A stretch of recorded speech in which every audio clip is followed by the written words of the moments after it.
अगर आपका CGPA लो है और आपका स्टडी गैप है तो क्या आप हाउस बिल्डिंग में एडमिशन ले सकते हैं?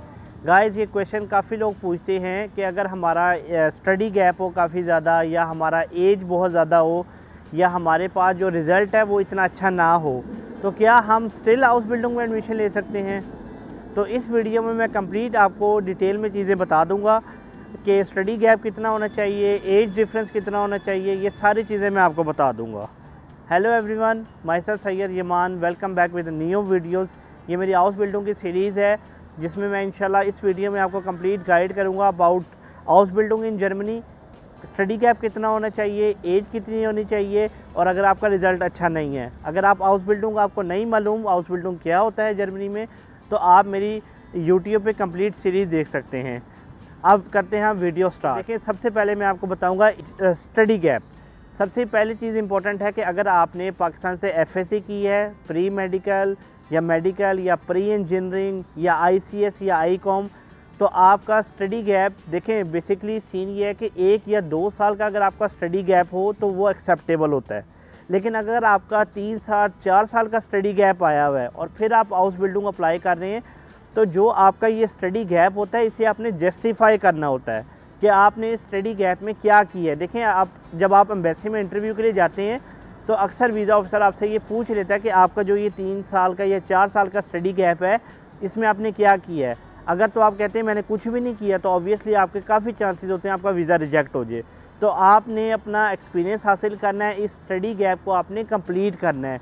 फॉर एग्जांपल आप कह सकते हैं मैंने जर्मन सीखी है, मैंने ये डिप्लोमा की है, मैंने ये कोर्सेज़ किए हैं। आपने जो आपका स्टडी गैप होता है आपने उसको जस्टिफाई करना होता है। ये इंपॉर्टेंट चीज़ मैं आपको बार बार बता रहा हूँ कि आपका जो स्टडी गैप है आपने उसको जस्टिफाई करना है कि वो स्टडी गैप आपने उस पीरियड में क्या किया है।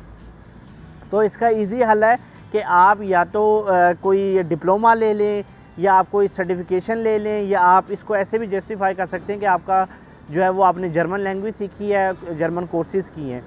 ये हो गया स्टडी का। एज की बात कर लूँ, काफ़ी लोगों का क्वेश्चन होता है कि सर हमारी 40 ईयर्स एज है, या 35 एज है, या 32 एज है, क्या हम हाउस बिल्डिंग कर सकते हैं? देखें, सबसे इम्पॉर्टेंट या सबसे आपके ईजीएस्ट जो एज है 18 साल से लेके 25, 26, 27 साल, इसमें हाउस बिल्डिंग जो है वो ईज़िली आपको ऐसे करके हाउस बिल्डिंग मिल सकता है। इसकी कोई ऐसे एग्जैक्ट रिक्वायरमेंट नहीं है, कहीं भी मेंशन नहीं है कि आपकी इतनी एज होनी चाहिए हाउस बिल्डिंग। अगर आप जर्मनी में आए, जर्मन तो 40 साल की 35 साल की उम्र में जाके भी हाउस बिल्डिंग करते हैं अगर आप जर्मनी में हैं। लेकिन पाकिस्तान से, इंडिया से या आप हाउस बिल्डिंग जब करने आते हैं तो एज लिमिट जो है उसका काफ़ी देखा जाता है। फॉर एग्जांपल आप 35 की और आप हाउस बिल्डिंग अप्लाई करते हैं इतनी एज में जाके, और आपका स्टडी गैप भी है, तो ऑब्वियसली आपका वीज़ा लगना बहुत दफ़ा मुश्किल हो जाता है। तो एज गैप जो है वो बेसिकली एज आपकी तकरीबन 18 से लेके 30 तक जो है ना वो पॉजिटिव एज होती है, मतलब इसमें इजीली आपको हाउस बिल्डिंग मिल जाता है। लेकिन अगर आप 32, 34, 35 ज़्यादा एज हो जाती है आपकी, तो थोड़ा सा हाउस बिल्डिंग मिलना मुश्किल होता है, क्योंकि हाउस बिल्डिंग बेसिकली यंग लोगों के लिए होता है। अगर आपकी ज़्यादा एज है तो आप मास्टर्स या बैचलर्स के लिए जा सकते हैं।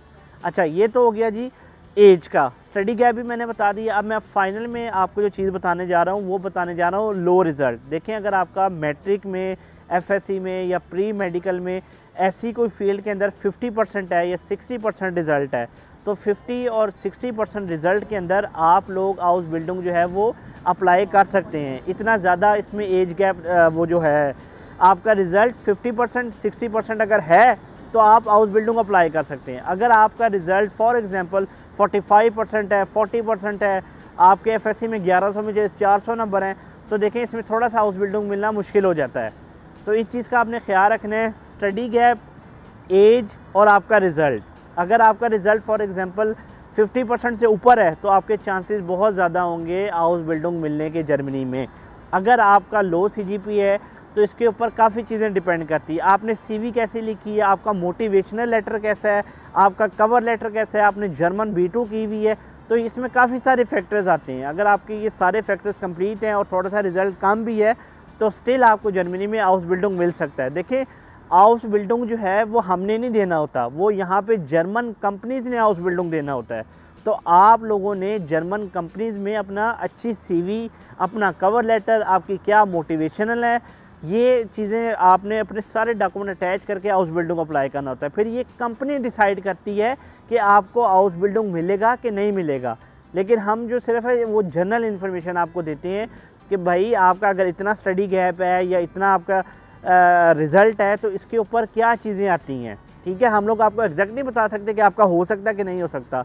हाँ, अच्छी प्रोफाइल होती है तो हम बता देते हैं आपका 100% एडमिशन हो जाएगा। पर अगेन ये कहूँगा totally depend upon the German companies. तो गाइज़ ये चीज़ है CGPA की, एज लिमिट की और स्टडी गैप की। आई होप ये वीडियो आपको अच्छी लगी होगी और मज़ीद इंफॉर्मेटिव वीडियोस बनाने जा रहा हूँ मैं हाउस बिल्डिंग के टॉपिक के ऊपर कि हाउस बिल्डिंग कैसे अप्लाई करना है। तो इस सीरीज़ के साथ कनेक्टेड रहिएगा और यूरो वाइब को लाइक करें, शेयर करें। Thank you.